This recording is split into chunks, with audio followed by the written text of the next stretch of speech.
Our freedoms are based on a philosophy called the Libertarian philosophy. The Colorado Republican Party says it has struck an unprecedented deal to keep Libertarian candidates out of potentially tight races. Our party doesn't have a brand problem. Our party has a problem with feckless leaders who are ashamed of you and ashamed of our conservative principles. Is Lauren Boebert a strong Liberty candidate? That is to be determined. Some Republicans blame Libertarians for playing spoiler, siphoning off votes from GOP candidates and allowing Democrats to win in Colorado. Due to the graphic nature of this program, listener discretion is advised. Hello, everybody, and welcome to the Liberty Unleashed and V Radio Show. I'm the host of Liberty Unleashed, and my name is Brian. Hi, and I'm the host of V Radio, and my name is Neil. Neil, we got a great show lined up today. We've got some great guests joining us. This is our fourth episode together, simulcasting, and the first time that we've had guests on the show. But I'm looking forward to it, and we'll get to that in just a few minutes here. Fun fact for you, Neil. Did you know that the Colorado is the birthplace of the Libertarian Party? No, I did not. Yes, it sure is. So thought you might be interested in that fun fact there.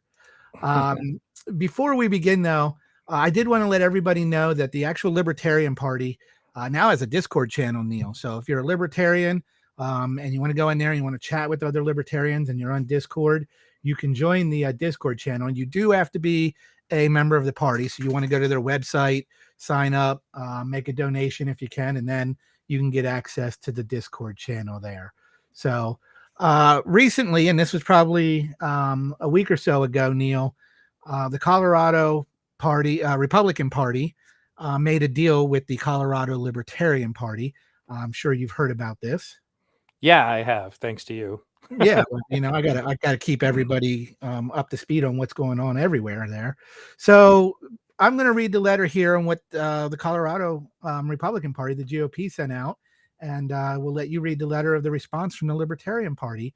Got it. This is to the chairman of the Libertarian Party, Hannah Goodman, and it says, "Please let this letter serve as an agreement from the Colorado Republican Party to the Colorado Libertarian Party regarding our organization's role in municipal nonpartisan elections.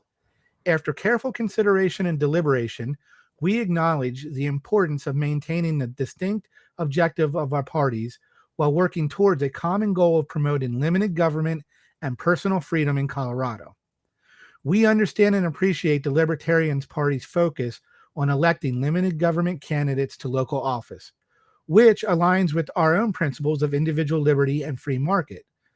By concentrating your efforts in this area, we recognize that the Colorado Libertarian Party aims to ensure that our local communities have representatives who advocate for less government intervention and champion the rights of freedoms of our citizens.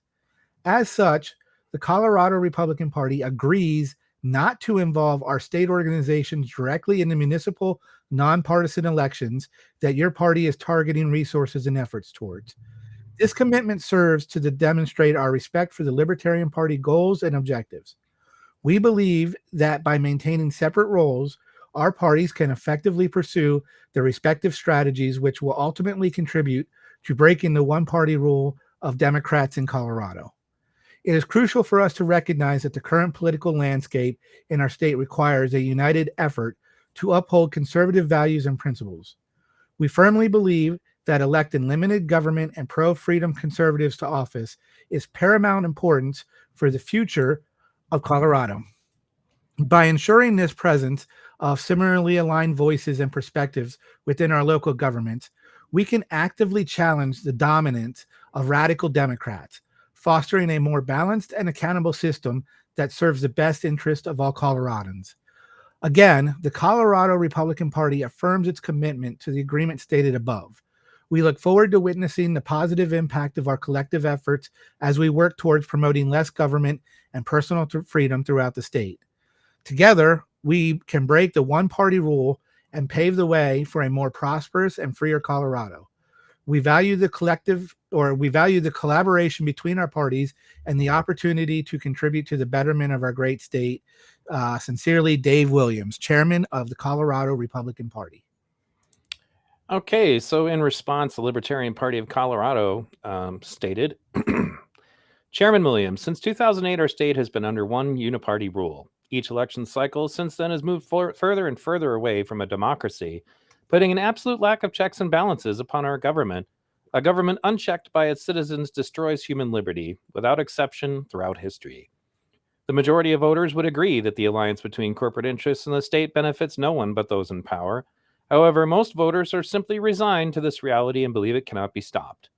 The illusion of choice between the Democratic and Republican parties has been whittled away over the years as the GOP continues to support policies and practices they never would have stood for years ago. We watch Democrats and Republicans stand together over COVID lockdowns, vaccine mandates, destruction of both the First and the Second Amendments, and many more tyrannical moves throughout the years. We say no more. The Libertarian Party of Colorado is a third party, but we are the third biggest political party in the country.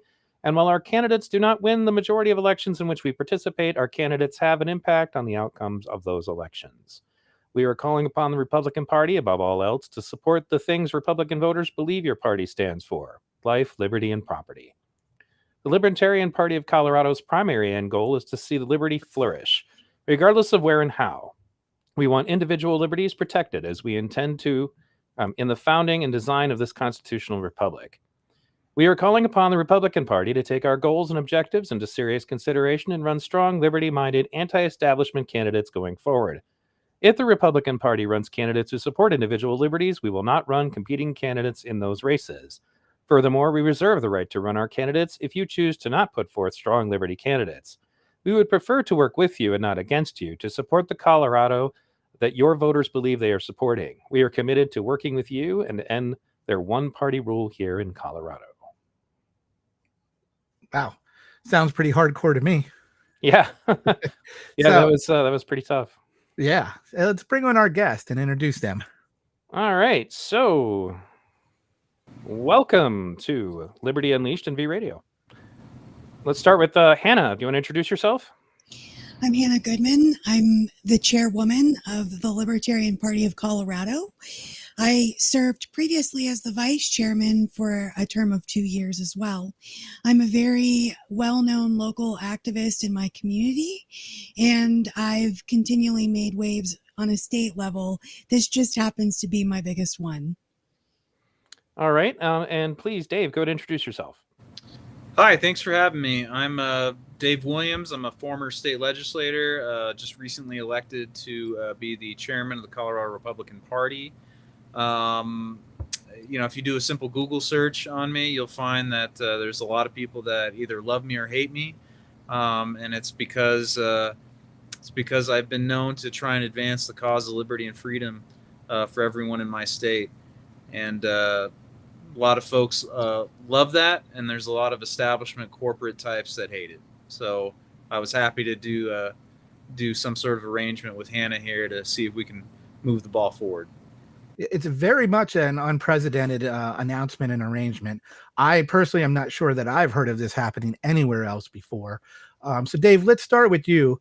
I was doing some Google search on you and some research before the show, and it looked like there was a lot of drama filled with selecting the new chairman of the GOP after the last chairman resigned and stepped aside, something we're used to seeing usually from the Libertarian Party. Is this usually the case from the GOP on how it goes selecting the chairman? Is there usually a lot of drama that goes into that? Not as much. A big reason why we had sort of that kind of controversy swirling about is because the results of the 2022 election were absolutely devastating for Colorado Republicans, and it was an embarrassment to the establishment that had, previously run the party for, really for 20 years, but certainly this past election cycle. The establishment kept telling Republicans, if you just put us in charge, if you just listen to us, if you put our candidates on the ballot and stick to our talking points, then we're going to win Colorado, we're going to win nationally, and everything's going to be great. Well, that didn't happen. In fact, the opposite of that happened. We got our backsides handed to us, and Democrats hold an unprecedented amount of power, really in the history of Colorado. I don't think we've ever been this devastated. And so a lot of the establishment decided, well, this isn't worth it, so we're not going to run the party anymore. And then a bunch of good conservatives stepped up to see if we can right the ship, and I happen to be the guy who won in the end. What made you decide? I know, I guess when you say some of the old members left the party or stepped down, and I assume that would be the same reason for the last chairman, Christy Burton Brown. What made you decide to run for this position?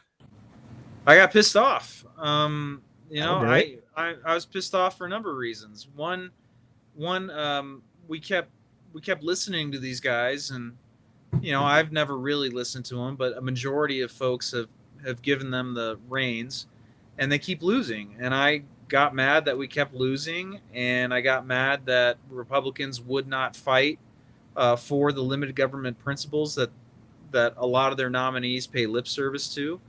And so I said, well, what the hell? Let's give it a shot. Let's see if we can run this organization like it should be run, and promote limited government, individual liberty, pro-freedom candidates and initiatives. So I got pissed off. I had enough fire in the belly, and I guess people liked it, so they voted me in. Well, I think you might have answered the next question. I was going to say, I guess you had about 6 other people trying to get the job. What is the process when you run for chair? How does one get elected or get that position?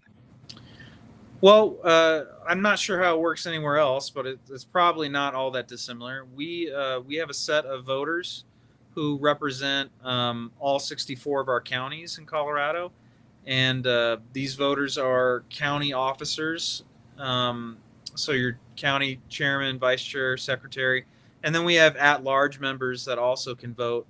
And so that's about 420 some voters who represent about a little over 900,000 Republicans statewide.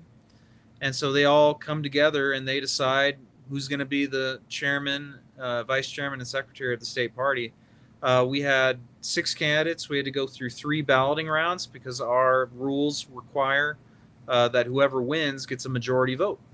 And I led in all balloting rounds. I had a plurality on round 1 and 2, and then took it home on the 3rd. Excellent. I assume that speaks volumes for how the people who voted for you feel about the GOP there in Colorado and what they want from it. I think so. You don't normally see state parties electing a anti-establishment grassroots person like me. And that's if you do a Google search, you're starting to see the press write more and more about some of the new and exciting things the party is up to, and we're definitely breaking the mold. We're holding Republicans accountable. We're pushing for small government, and the stuff that we campaign on. So it's a new day, and I think it's pissing off a lot of people, but they're the right people to piss off. Well, let's good luck to you. I mean, I hope it works out because we're obviously pro-freedom here and want to see that change, not just in Colorado, but everywhere. Hannah, welcome to the show. I have some similar questions for you as well. Let's start with what made you decide to run for the chair of the Libertarian Party. Well, initially I was part of a radical faction that has taken over a hostile takeover situation of the Libertarian Party with the Mises Caucus. I could have ran for chair initially, but I did not feel I had the experience. So we cut a deal with the Radical Caucus, and my chair was from the Radical Caucus, and the rest of the board was Mises Caucus. So I served those 2 years, and I learned as much as I could from our chair in order to step into the role of chairwoman. I ran unopposed, and I only had 1 no vote. So my delegates elected me to do a very radical, bold job, and that's what I'm doing. As part of the decentralized revolution of the Mises Caucus, we are intending the party to go after local and county level races very strong and start building up candidates at that level. Eventually, right, once we start filling more local and county positions, then maybe eventually we'll look at really hardcore pursuing state house and up. However, for candidates, you need a campaign resume. One of the biggest problems libertarians have running serious races is most of them haven't been elected previously, right? How are you going to sell to your voter that you are going to do this job that you say that you're going to do with no past experience on any level? You can't really build trust with voters unless you have some sort of backing underneath it. That's our thinking. That's my thinking as the chairman. My vision is to radically change the political landscape of Colorado. I'm a 6th generation Coloradan. My family has been elbows deep in Colorado politics since we took out our first land patents in Phillips County, and Yuma County as well. So it's really important to me that we shake it up, right? I'm tired of one party always in control. And as a rural and extremely rural Coloradan, it's a hostage situation for me and my people here. We've had some crazy legislation come down forcing the introduction of wolves into counties that the counties themselves voted no overwhelmingly, only to have their votes silenced and canceled by Boulder County. So, these people are making decisions for other people like me. It takes this control out of the individual's hand and what we want for our own counties. And they're forcing us to adhere to their vision of what they think is great. So that's really where I'm at with becoming chairwoman and some of my goals. And when you said you ran unopposed, is that normally the case in the Libertarian Party that happens, or is this special because of this takeover, this radical takeover you were talking about? From what I know, most chairs do not run unopposed. So it could be because of the radicalism of the takeover. Also, I'm very well liked outside of the Mises Caucus here in Colorado. I've built a lot of bridges to make sure that all of the libertarians of Colorado, not just one caucus, are represented. And I'm known to be incredibly impartial and very fair with everyone. I shoot real straight. Well, that's great. Are you term limited, or what's the process there? Do you stay in for so long and then they do another vote, or are you there for as long as you want to be? So our terms are 2-year terms. So I'll be up in 2 years. I may choose to rerun. I may choose to not. I haven't yet decided. We'll see how things go on that front. And we have a small assembly process. Our delegates, if you're a registered libertarian in Colorado, up till now, you would have been able to just walk in and get credentialed and cast a vote.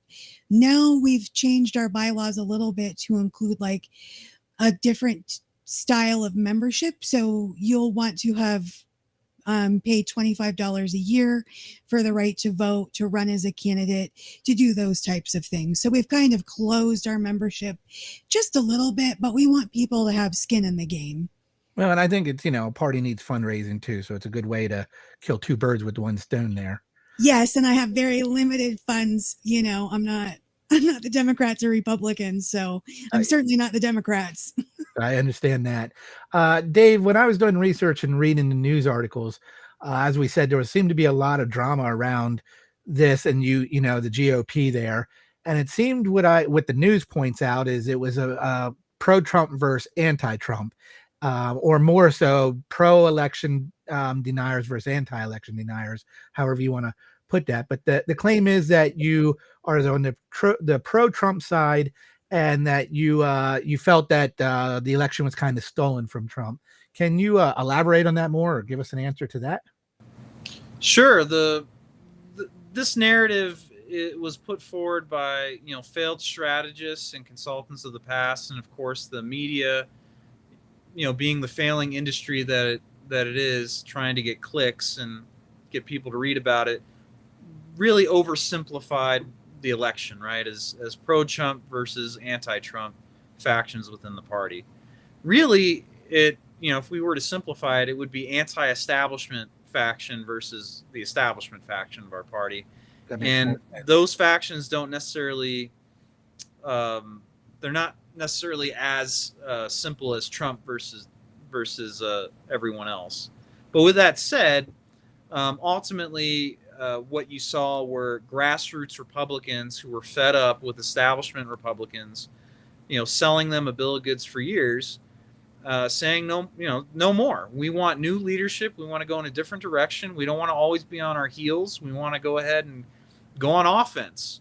We want to stop apologizing for who we are. We want to start advocating and promoting, a contrast that demonstrates why the Democrats are out of touch and corrupt, and why Republicans are better suited to govern, provided that they're actually following through with their pledge to limit government and empower the individual and promote freedom and liberty for all. Can I make a question on that? Sure. Or rather, okay. So, like, when you say anti-establishment, when you're referring to Republicans, do we mean MAGA Republicans? Do we mean like libertarians, say Rand Paul Republicans? So I guess that would, or is it both? Let's define what anti-establishment means. Well, anti-establishment. It's actually easier to define the establishment first. Let me at least get there. I mean, we're talking about your Liz Cheneys, your Mitch McConnells, your Mitt Romneys, Lindsey Graham types. Think of the Bushes. Exactly. These are more of your establishment types. Your anti-establishment types. We're talking about Rand Paul, Thomas Massey. We're talking about Donald Trump is even in that category as anti-establishment. At least that's the majority of Colorado Republicans would think anyway. There are MAGA types. There are libertarian-leaning Republicans that are also anti-establishment, and ultimately, the definition that I use and others that supported me use for establishment are any Republican that wants to keep the status quo of growing government. That's an establishment Republican, and they tend to benefit their friends and special interests and corporate interests in government or for campaigning for others that would do the same. Right, that makes sense. Okay, yeah, I'm satisfied with that. Go ahead. Yeah. Right now, Colorado seems to be a blue state, pretty pro-Democrat on the national stage, and also on the state level. In D.C., it looks like both senators are Democrats, and in the House, it looks like out of the 8 representatives, you have 5 are Democrats and 3 are Republicans. One of those Republicans being the outspoken Lauren Boebert, but no Libertarians, if I saw that correctly in my research. And then on the state level, which the General Assembly consists of 100 members, my count says that it's 35 senators and 65 representatives, and it looks like it's 55.4% Democrat and 41.9% Republican, and again, no Libertarians. Hannah, do Libertarians hold any office or political positions currently in Colorado? We actually have 5 elected Libertarians, but they are all elected to the local level, the highest being a mayor, Aaron Lamb of Keensburg, Colorado. Okay. And let's talk about this deal that came down. When you got the letter from Dave, what were your thoughts, and what did the rest of the party in Colorado think about it? So the delegates who elected me to be chairwoman of the party are completely aligned and united behind what we are attempting to do here. In fact, most of the people in Colorado are very, very supportive. Now, when you look at libertarians across the nation, you see a lot more people who are very viscerally unsupportive and have a lot to say, but also those people don't live here, right? They have nothing to do with Colorado. They don't understand what we have going on here politically. They have no idea what it's like to be under one party rule, right? My governor is Democrat. My state house is pretty much Democrat. My state Senate, Democrat. More of my federal people elected are Democrat. Like, the only thing not Democratic leaning in Colorado is the Supreme Court. But guess what? That's only a matter of time now. You know, they've got all the money to spend to start flipping those seats as well. So it's pretty nightmare. You want to talk about tyrannical. One party being in rule is tyrannical. And it definitely takes the power from the individual and places it in a very centralized hand. And being a radical libertarian, I'm very much against any form of centralized power and control. I'm very much for giving the power back to the individual, creating sovereign people. And I think when you mentioned that in Colorado, it's got support, but around the country, a lot of the hardcore libertarians seem to be against it. And I think, it stems from the fact that they don't separate the difference between the Republican and the Democrat Party. So is this a case of like the enemy of my enemy is my friend? Yes, absolutely. And I'm not always going to agree with the GOP. The way that I have it figured is we are essentially forming a single issue coalition to find and run Liberty candidates. That's what we're doing, right? There's plenty of areas like, sure, we could disagree, I suppose. Here in Colorado, I would say that even the GOP has fallen almost to the point of being a third party. And not only did we send a letter to the GOP, we've also sent letters and we've been trying to work on forming a third party coalition here in Colorado. And I did send a letter to the Democrats. They just made the mistake of ignoring me. So, people can have a lot to say outside of Colorado. Cool, I hear that feedback, but they didn't elect me to do this job. I'm doing the job I was elected to do. And I answer to the people who elected me, and that was my delegates. So right. People can have opinions. It's a free country. I'm certainly don't want to live in an echo chamber. I hear you, Dave. It's similar questions, and I know, again, you talked about the difference between the anti-establishment GOP members and the establishment GOP members, and that's what a lot of the news. They had a lot of the establishment on there saying, "Dave, stick to the party, stick to what it's supposed to represent." What was it when you presented this idea to the rest of the GOP there? That you wanted to form an alliance with the Libertarians. What happened there? Did you get a lot of pushback? Was there a lot of support? Can you tell us about that?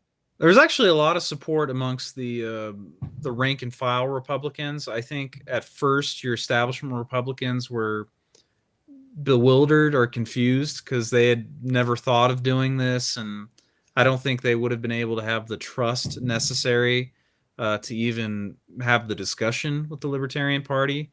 One of the reasons why Hannah and I are able to even do this is because of our common principles and beliefs that we do have. I served in the legislature, and my record is one of liberty. And I was also a member with the Hazlitt Coalition in Young Americans for Liberty, which I know Hannah was also a member of Young Americans for Liberty. So this is a unique situation that probably could only work with someone like me and Hannah. And so the establishment, they always complain and moan and groan about third-party candidates spoiling their failed elections. I thought, all right, well, let's take it off the table. And, the best thing we can do is nominate actual liberty-loving small government candidates as our nominees. If we do that, then there's a possibility the Libertarian Party won't run spoiler candidates, and then we can really, focus our efforts at defeating the Democrats. After some time, the establishment finally figured out what they were going to do and say about this, and their best response to this deal has been to downplay it, because they ultimately don't want conservative Republicans, small government, liberty-minded Republicans winning. The dirty little secret that not enough people realize is that the establishment, at least in Colorado, they have more in common with Democrats than they actually do rank and file Republicans or anyone else. They are more than happy to grow government so long as they can get a piece of the pie, so to speak. So these people have to be defeated, and we got to move our party in a different direction if we're going to win. I got a follow-up question when you're done, Brian. No, go ahead. Go ahead with your follow-up question. Just how much, I guess, give me a temperature check here, because you mentioned Liz Cheney, and I'm still resisting the urge to go take a shower because that name was said on my show. And I'm just kidding. It's fine that you said it. I say it too, generally in derision. But do you feel that the neoconservative part of the GOP, do they have any place in the Colorado party, or do you feel that kind of Republican is kind of fading? I mean, we are a big tent party. We try to welcome anyone, but if the urge is to, take power for the sake of growing government, then we don't want those types of individuals in charge or representing our party. I don't know how else to say it, but we can't continue down this road. You look at what's happening nationally. We do need sound money policies. We need to stop entering into endless wars. We need to actually be about the taxpayer and the average citizen, as opposed to selling out to special interests or corporate interests that only want to raid the taxpayer coffers or block out competition to pad their bottom line. If we don't do that, then we're never going to win, and ultimately our country is going to go to hell in a handbasket. I will say that it's refreshing to hear that, because I am starting to notice that Republicans are starting to get that maybe the super, super wealthy, the ones who run all the corporations, maybe they're not really your friends, and they're starting to grasp that, and I have a lot of Republicans who listen to my show, and they've come to that conclusion too. So go ahead, Brian. Well, Dave, as you were talking about the set of Republicans that, you can't tell the difference between them and a Democrat. And I think from that standpoint, that's what the Libertarians across the nation would be against the Libertarian Party making the deal, because they view the entire GOP that way. They look at both parties as one and the same. How much say does the National Party, this is the question for both of you, and we'll start with Hannah, but how much say does the National Libertarian Party have in what you do down there on the Colorado Libertarian Party? I am completely autonomous. Essentially, I can do what I want so long as I don't violate the terms of my confederated contract with other state affiliates, right? So we can't go against essentially like the national bylaws or platform, right? I can't go, I don't know what that would look like, so I can't really think of anything. But as far as that, they can't call you and say, we don't like this deal, cancel nope. it. Okay. No, and I mean, they could, but you know what I tell them? The same thing I tell national on any level, from the National Mises Caucus to the LP, and pound sand. I do what I want here in Colorado, and I'm doing this to advance and grow liberty. So every action I've ever taken is going to always align with to advance liberty. And I can just imagine the headline for the press release that states Colorado Libertarian Party head states to national head, you can pound sand, film at 11. That's exactly how I speak, and that's exactly how I say it. So yeah, it makes for a really great headline, for sure. But yeah, so I mean, I reached out to the national chair because I wanted to make sure that I'm staying in my lane. So I will take their advice if I ask for it. And I asked for it. And she was like, nope, just so long as you're doing this the right way, you are good to go. Like, there should be no problem. And, we went through bylaws and things like that just to double check and cover my bases. And the Mises Caucus National Board, I'm sure, is doing backflips that somebody's actually trying to implement strategy. I mean, and so quickly. So does the national ever help with finances and money? Does it come down? Does the National Libertarian ever contribute money to local candidates in your area or to the local party to help with elections? Nope. Okay, so there's nothing they can hold over your head either if they didn't like it. They can't say if you. Nope. Okay. Wait a minute. I thought trickle down economics worked, guys. I'm just messing with you. Go ahead. Colorado or any state essentially could pull out of what is considered like a confederation of states that make up the national party. That's extreme, right? I'm not saying, oh, I'm just going to pull out. No, that's not what I'm saying. But that is a power that we have by being so autonomous. Okay. And Dave, moving the question to you, how much say does the national GOP have over or with with your party there? I'm very much like what Hannah said. We're autonomous. The truth is that the only way they can accomplish whatever they want to accomplish, they have to work with the lower party apparatuses. So the certainly the state party, they have to work with us. And I'm technically a member of the national party just because I am the chair of the state party. So I think if they were to resist what we're doing, they'd have to be a little bit diplomatic in doing so. But I've gotten no complaints from the national team whatsoever. And in fact, I probably argue that the NRCC, the National Republican Congressional Committee, they're probably okay with this deal, provided we can give them a strong candidate in one of our competitive congressional races. Because, I mean, the reason we did this is one of our congressional races in Congressional District 8, that was decided by less than 1%. And the going theory is that the Libertarian, who took about 4% or 5%, actually spoiled the election for that. So that seat could very well determine the House majority in 2024. So I don't think we're going to get a lot of complaints if we actually are able to produce a candidate that stops the spoiler effect. I would think, as we talked about, the hardcore libertarians not liking the deal, I would think that the neocons and the rhinos, however you want to refer to them in the Republican Party, would probably not give you as much flack as maybe the libertarians would give Hannah, as this could be viewed as an attempt to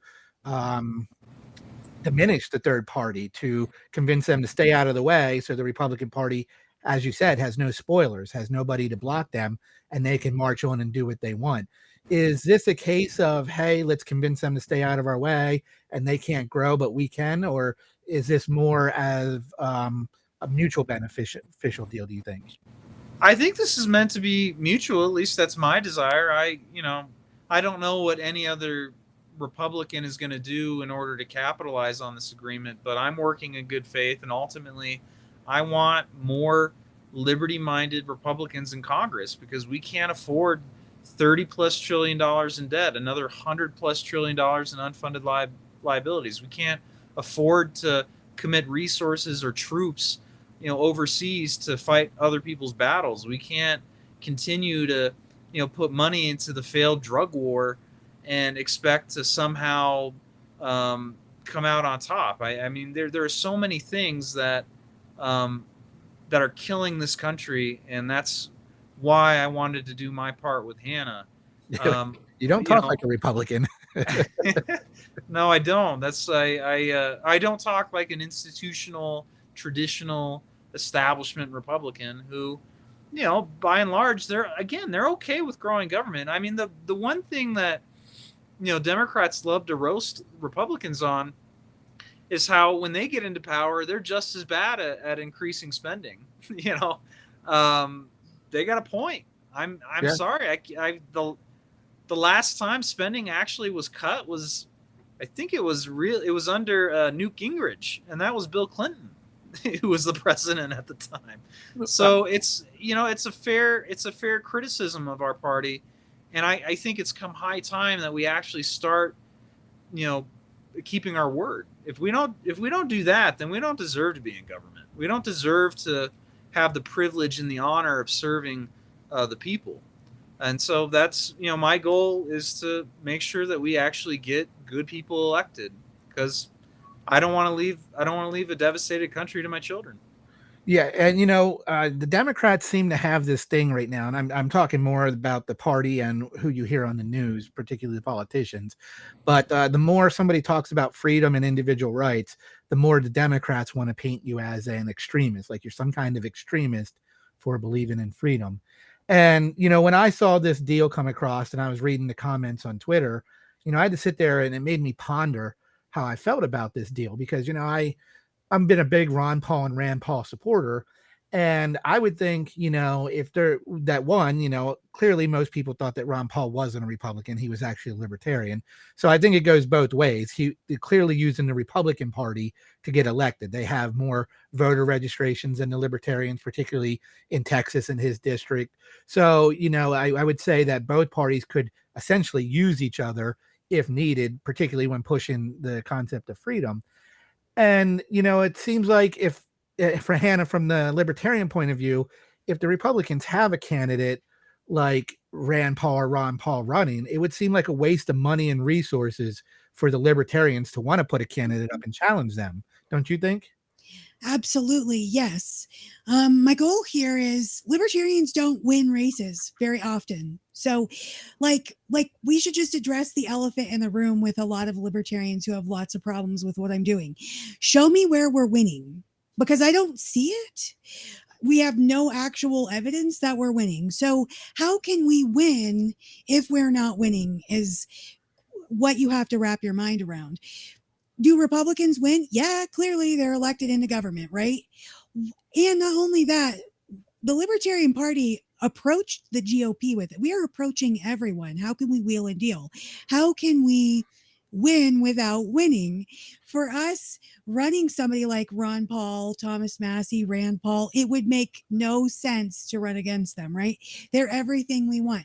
Who cares about what label they put on themselves? I don't.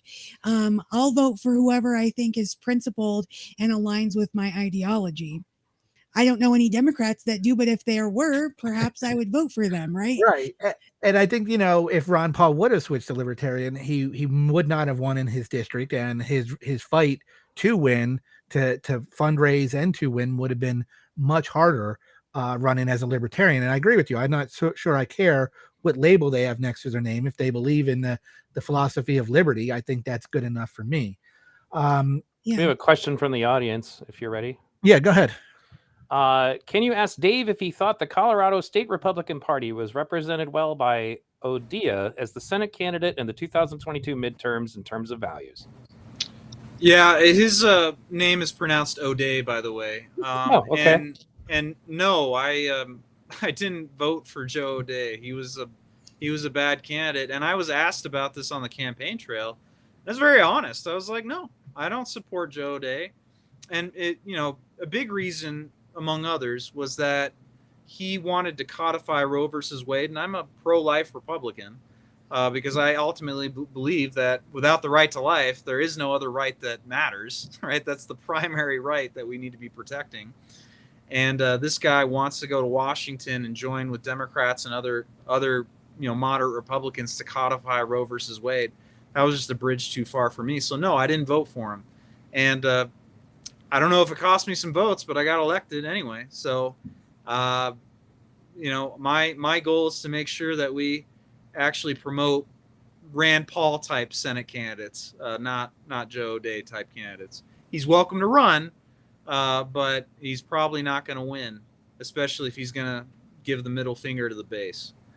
Right. Now, let's see if I say this name right. Yadira Caravello is now the representative in Congress in the 8th District, and she won by a narrow margin over Barbara Kirkmeyer in a tight race. The news out there said that Richard Dan Ward, who was a Republican candidate, a Libertarian candidate, who got 9,280 votes, is blamed for spoiling it for the Republicans in Kirkmeyer. And you were talking earlier, when I wanted to get to this, about spoiler candidates. Do you think it's true that the LP candidate, that Dan was a spoiler candidate? And do you think that they particularly spoiled this one in the 8th District for you guys? Yeah, I think in this instance, that was the case. We also had a state board of education race where it was not a Libertarian candidate, but it was another third-party candidate. It was an American Constitution Party candidate, and they took away enough votes to where we lost that race. And then there were about a handful of state legislative races where you could credibly make the case that the Libertarian did spoil it. But I want to make it very clear. I don't think the Libertarians spoil the election every time.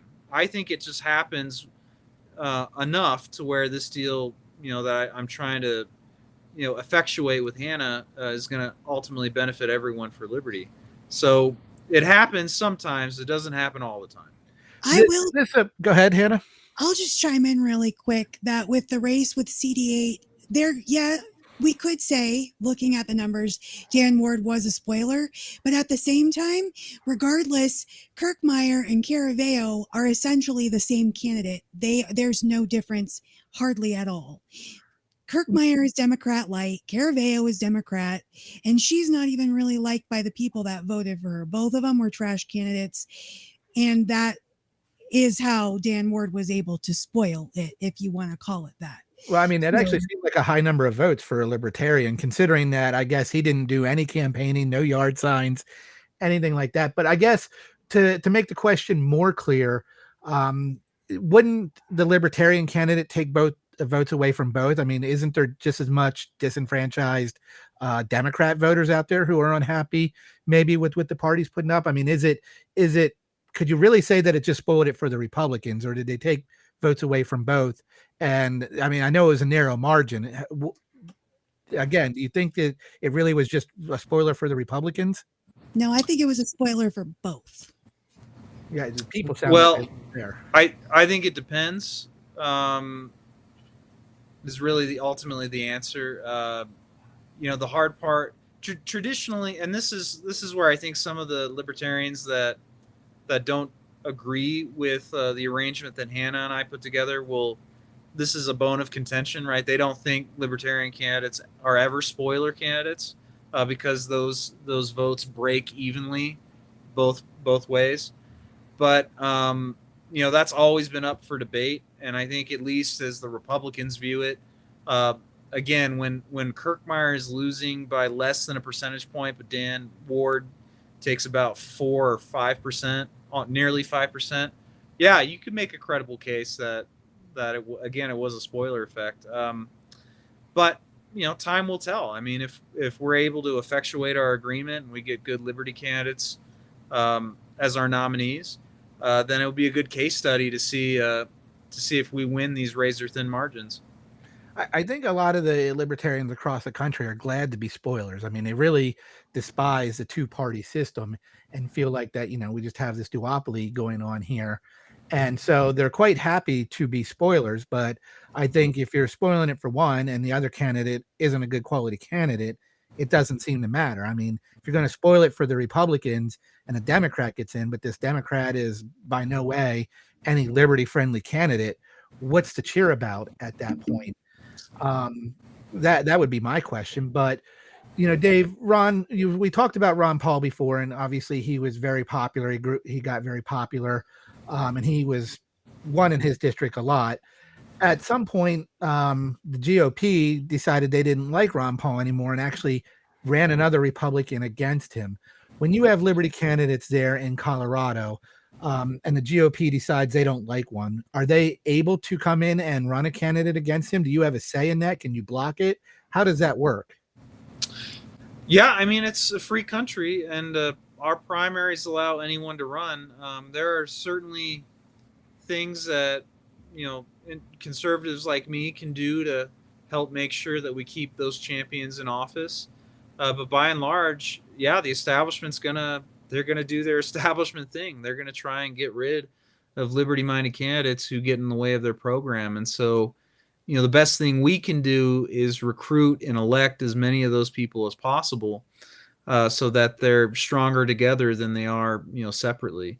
The other thing I would say, just on the spoiler candidate or spoiler effect thing, is keep in mind Democrats believe in the spoiler effect. So do the political pundits and the journalists too, which is why they're even writing about this deal. So if they believe it and they think it's something that is newsworthy, then I think we should take that into account, because they have more money and more resources to research and poll and conduct good analysis on this. So Right. Something to think about. I have a quick question. Yeah. How relevant is the Green Party in Colorado? They could be more relevant if they actually run third-party candidates against Democrats. But the theory right now is that the Democrats have sold out as much as they can to the Green Party, and the Green Party just decides to do what we're trying to do here with the Libertarian Party and just not run a third-party candidate. So they kind of have their deal with the Green Party. You have your deal with the Libertarian Party. We think we don't have any. We just happen to announce that we're working towards this, and we've never heard of that before publicly from the Green Party and the Democrats. But if you ever pay attention to Colorado politics, you just know that something like that happened, because there are too many communists. I mean, I'm not even saying socialists at this point. There are elected communists who I affiliate as Democrats who are in control of our government right now. So, yeah, I think this deal, was struck with them a long time ago, and they're just not running people because they're getting what they need out of the Democrats now. That's scary to me to think that there's a elected communist in America in office. There's plenty of them here in Colorado. Yeah, that's scary. I mean, they pretend to be libertarians.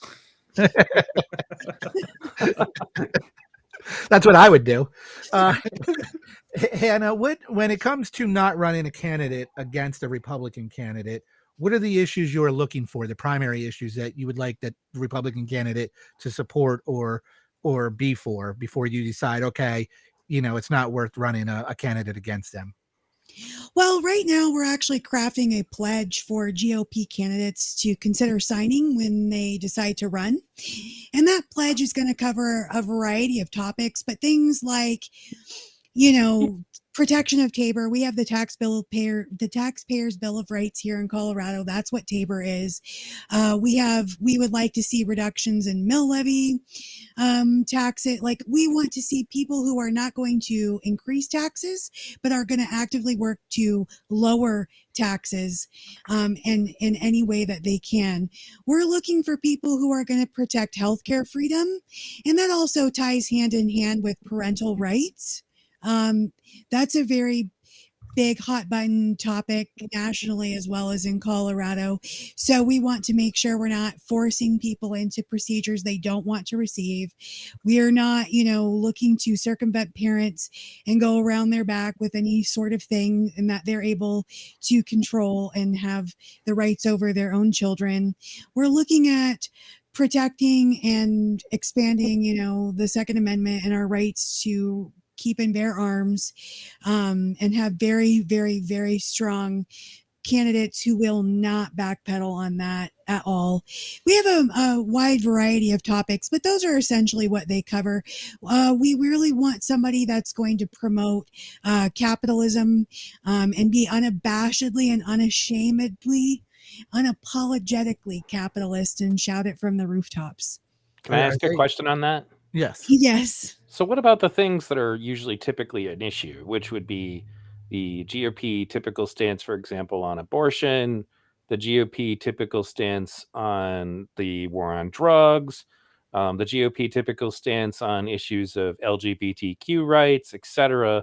Like, how do you guys come to, because I mean, when I generally ask someone, why are you not a Republican or why are you not a Libertarian? These are usually the battle lines that get drawn.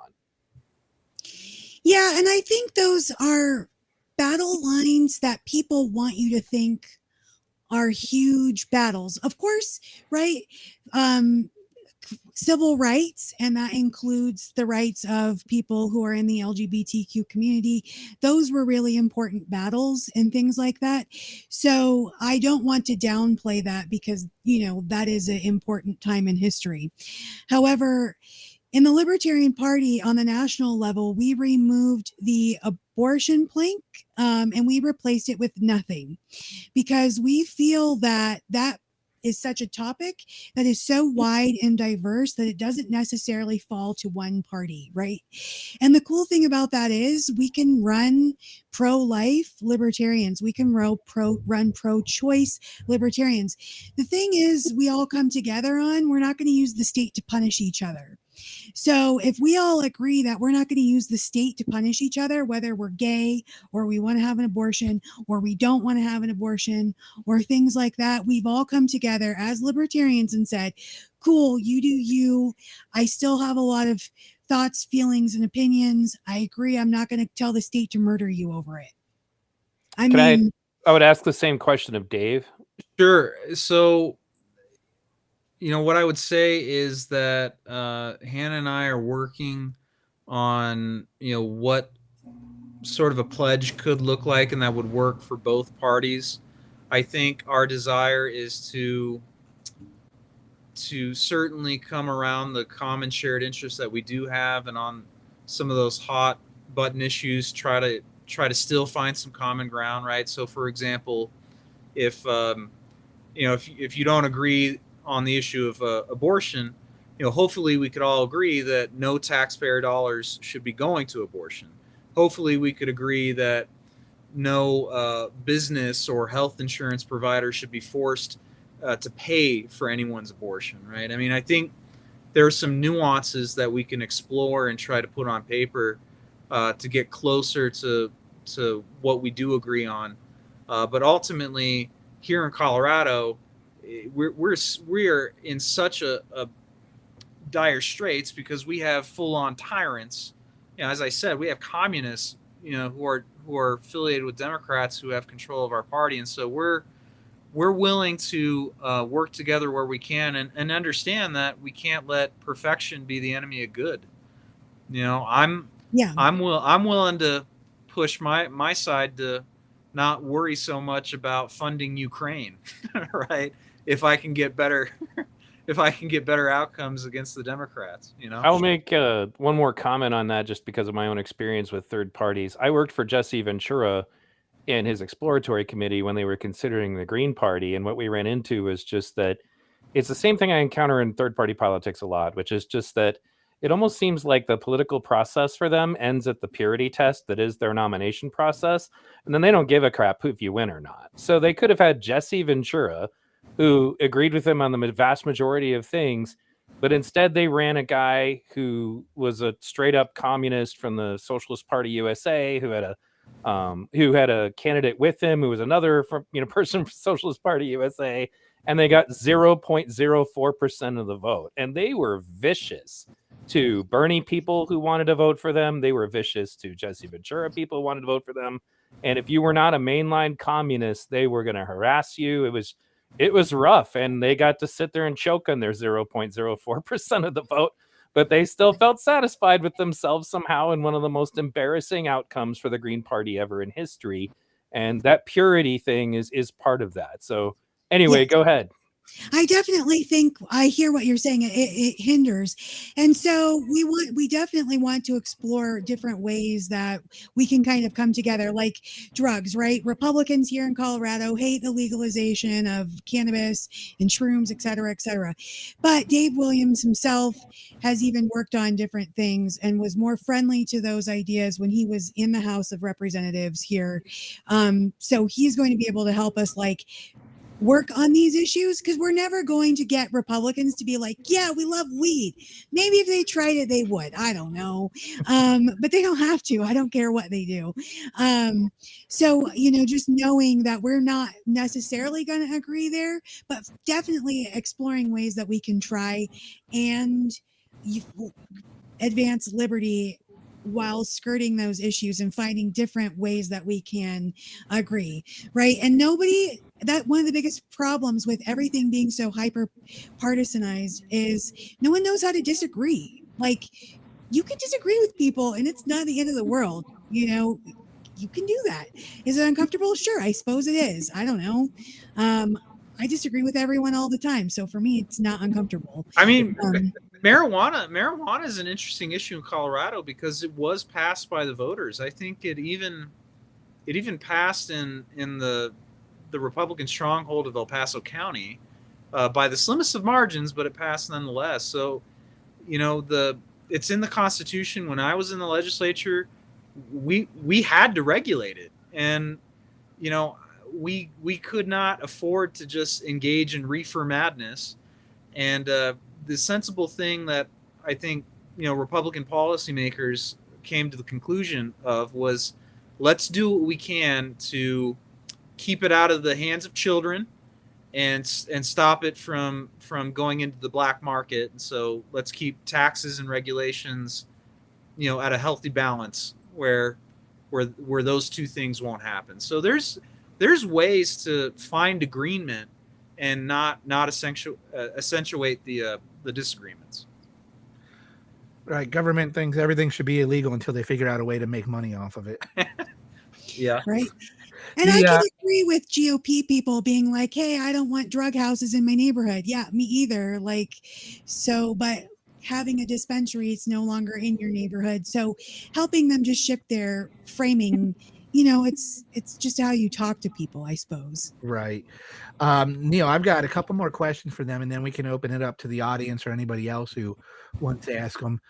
Sure. But Hannah, the Libertarians on the national level, the LP, the party, I think some of the biggest hurdles it has are ballot access and, of course, raising money. And obviously convincing people that it's not going to be a utopia, but it's still going to be better than what we currently have. What are the biggest hurdles on the state level that you face with getting candidates in elected positions? Having really engaged numbers of people in my party, there's like around 40,000 registered libertarians in Colorado. It goes a little higher and it dips down a little lower. I'm not sure where it's at today, but we have a very small amount. This is very common actually in all political parties, right? You have registered voters and then you have the very active people within your party. My biggest challenge is getting more libertarians engaged with the party and wanting to be engaged with their local community and promoting activism on that level. My fundraising is up. We're doing really great things here in Colorado, but that's my biggest challenge that I actually have. I noticed that you said that you focus a lot on smaller local elections. Is there a good focus on who runs for sheriff? Absolutely. So your sheriff is the most powerful elected official that you have. And actually your sheriff can tell the federal government to stand down, right? So if you have a sheriff who is like super pro individual rights, property rights, like all kinds of things, your sheriff can provide so much protection for your local community. It's incredible. Most people don't know that. That's exactly right. That's why I asked it, and I'm glad that you knew that and are focused on that. Dave, we know the GOP on the national level has a lot of money and obviously ballot access. What are your biggest hurdles on the state level with fighting essentially the Democrats?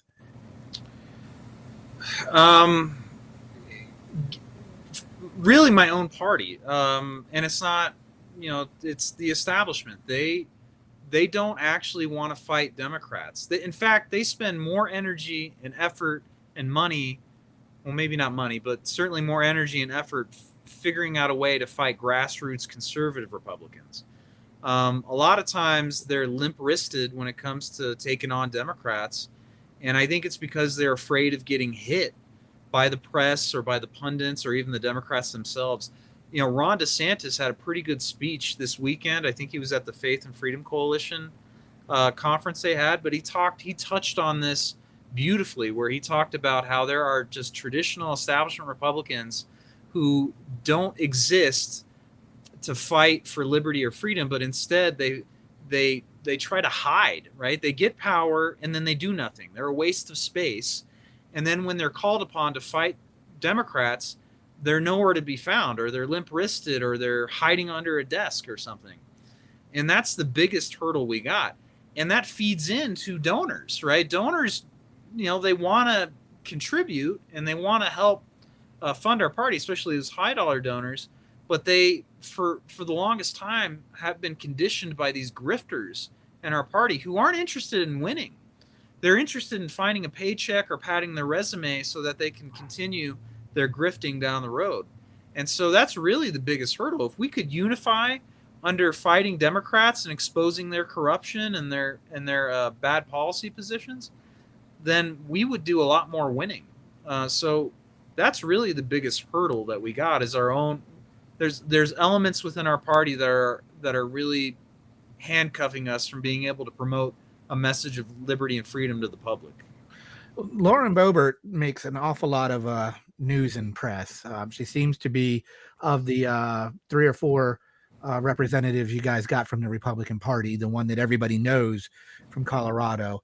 And I know the Democrats are putting a lot of money together to go after her and try to take her out of her seat. I think the last time she won by less than a percentage. It was very narrow margins, if I remember right.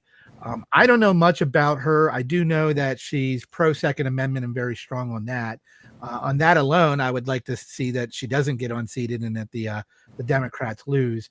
Does the National Party kick in and help candidates like her, or is it all up to you and her to continue that fight against the Democrats? Well, they're definitely going to kick in and help her out. She's a top tier target of the Democrats, and her seat and a few others around the country could very well determine the majority in the U.S. House of Representatives.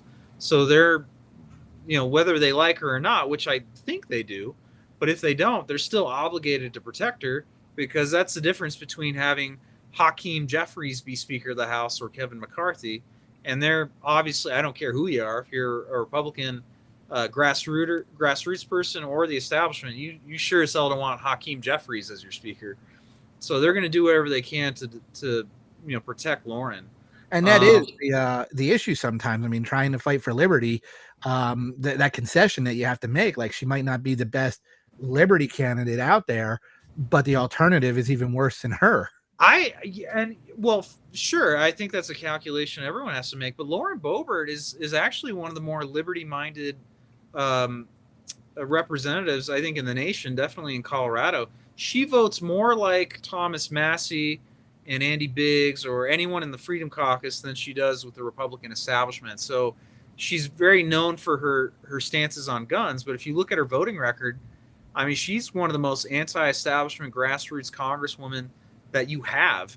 I mean, the fact that she held out on McCarthy, the fact that she was so adamant about the debt ceiling and opposing it, and the fact that she threatened to hold an impeachment vote on Joe Biden and got concessions out of the Republican leadership, that should kind of tell you where she's at politically. She's not like the normal Republicans that go along to get along, and that, I think, a lot of liberty people would love to continue seeing her serve in that role.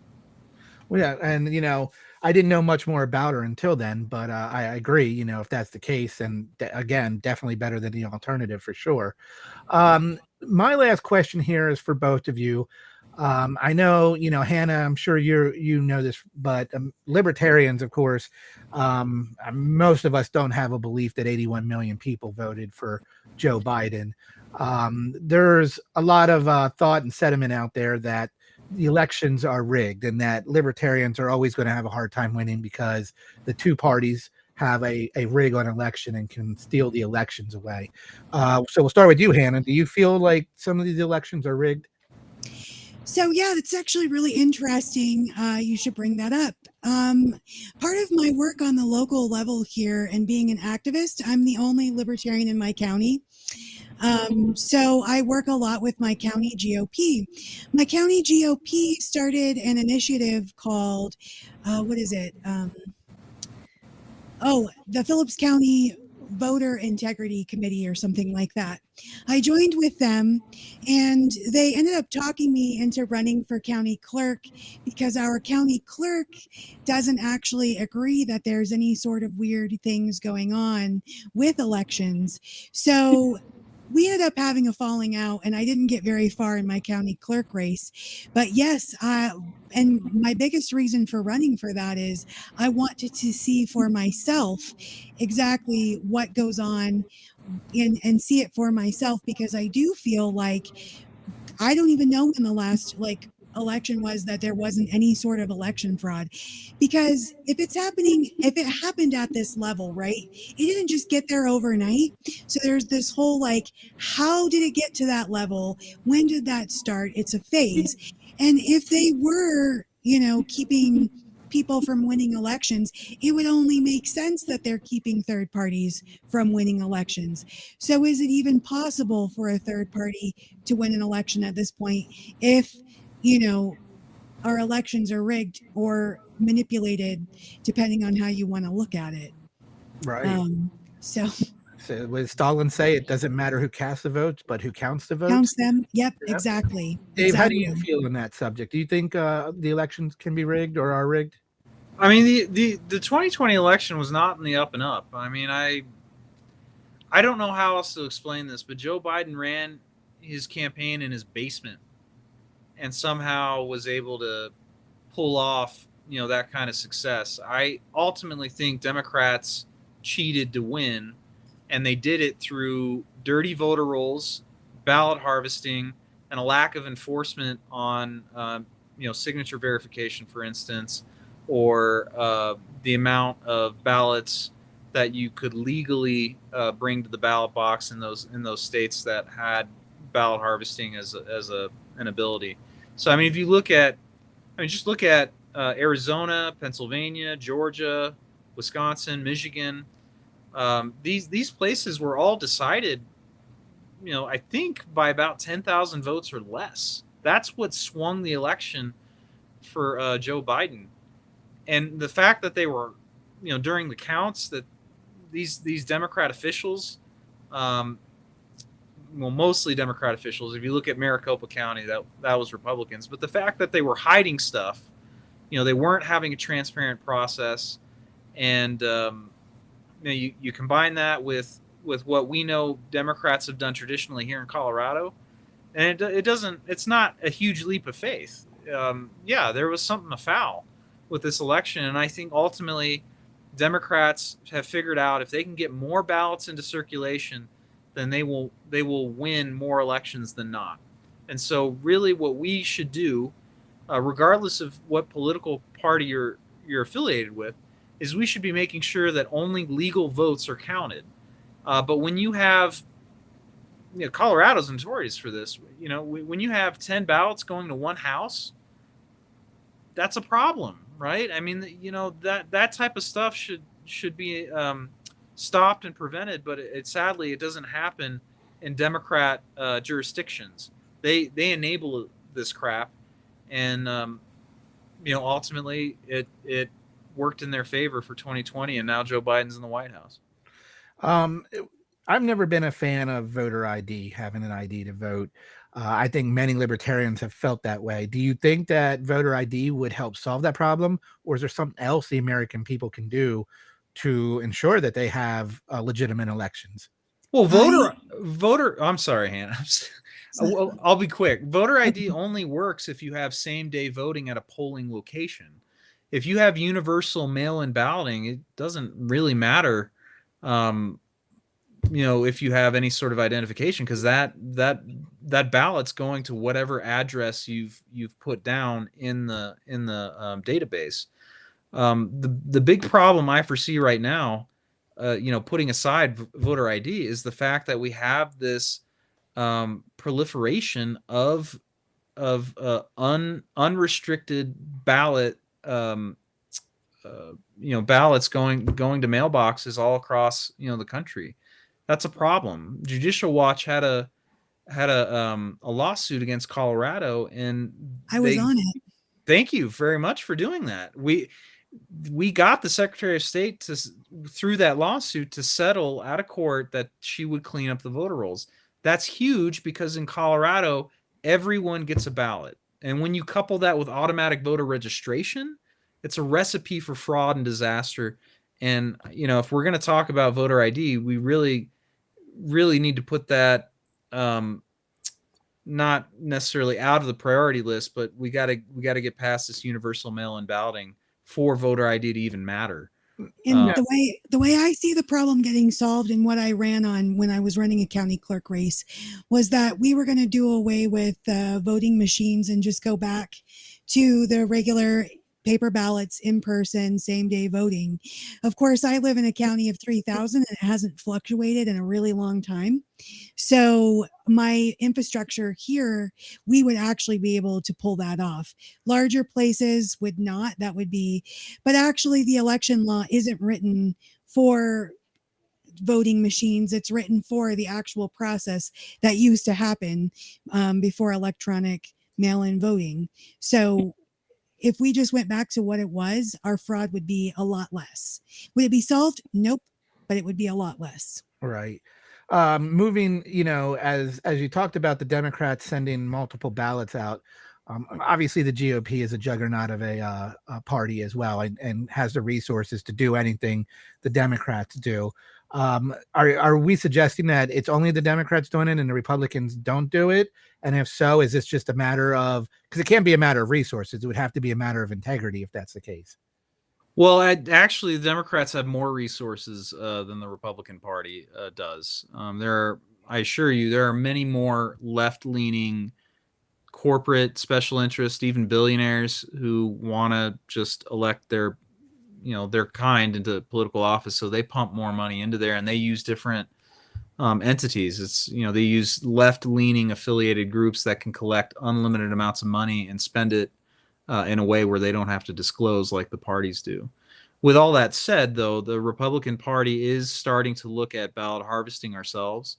The only difference is we're going to legally ballot harvest, whereas Democrats, they don't give a damn, right? And so what I mean by that is we're only going to harvest legal votes, and we're going to adhere to the limitations and the cap that people are required to abide by as they collect ballots. I think in Colorado it's only 10 ballots that someone can collect and put into the ballot box. Democrats don't care; they'll collect 1,000 for one person, and then that's that. But we are starting to look at how we can utilize the rules of the game so that we can be more competitive in these races. We won't win them all, but if we don't do this, then we're certainly going to lose all of them. Right. I mean, it's just interesting. Obviously, it's across. I mean, it's a state thing where people can solve this one at their state level and work on it there, and then hopefully it will be solved on a national level as well. Because it's just, again, it's too hard to believe that 81 million people wanted Joe Biden. I just got to keep going back to that. Neil, you said you had some questions you wanted to get in. Well, yeah. I mean, as the left-leaning guy on the panel, there are a few things I want to say. For instance, but a lot of them actually don't disagree with what you're saying. I actually got banned for a week from YouTube for talking about irregularities in the Democratic primary for about 15 seconds on a 6-hour stream. So somebody had to have been listening. and then I appealed it, and they came back at me within literally 5 minutes. It was as if somebody was sitting at the keyboard. And I advise the same thing that my friend Clint Curtis does. And Clint Curtis was in a lot of documentaries on this topic, some of which you can watch free online. One of them is Murder, Spies, and Voting Lies. He testified before Congress that he was paid to write computer programs that rig election software. And he just made it clear that, I mean, it's not even hard. And as long as you have a computer, it's hackable, period. Always. There will never be an exception to this. And when he got asked to go to different countries to ensure election integrity, he's like, well, get ready for hand-counted paper ballots publicly viewed, because that's it. He's like, I mean, it doesn't matter what it is. You can hack a calculator if you know how.